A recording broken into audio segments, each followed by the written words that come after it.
Apple qui a présenté ses nouveaux produits lors de sa keynote 2022 hier.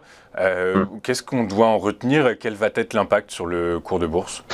Ce qu'on peut en retenir, c'est qu'il n'y a pas vraiment eu d'impact sur le cours de bourse, puisque Apple, hier, a progressé de 0,9%, sachant que les marchés aux États-Unis ont pris 2% pour le Nasdaq hier. Donc, en fait, c'est vraiment un non-événement. Mais pourquoi j'en parle? Parce que c'est non un événement en bourse. Après, c'est vrai que c'est toujours un événement dans le sens où on a des nouveautés, des nouveaux modèles qui apparaissent. Donc là, bon, il y a l'iPhone 14 qui a été dévoilé, qui va rester à un prix à 799 $, qui augmente donc très peu. Donc finalement, le prix ne s'indexe pas sur l'inflation, et donc ça, c'est plutôt une bonne chose pour les consommateurs.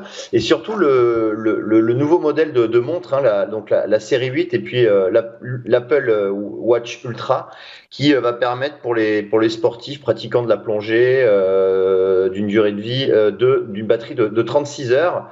Voilà, donc pas vraiment énormément de nouveautés. Ceci étant, on voit que justement Apple a toujours, malgré tout, 18% de part de marché des smartphones.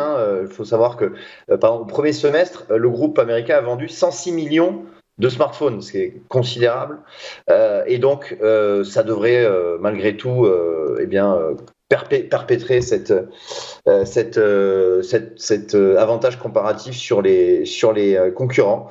Voilà, donc du coup, on est quand même toujours positif sur Apple. Positif sur Apple. Dès lors, quelle est les niveaux de résistance que vous avez calculés, Antoine?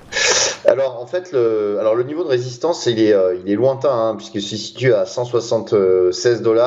C'est un niveau qu'on a atteint le 18 août. Voilà, sachant que le niveau de support, par contre, on est dessus sur le niveau de support à 150, aux alentours des 152. On est à 155, donc à voir si on rebondit sur ce support pour aller chercher des nouveaux plus hauts.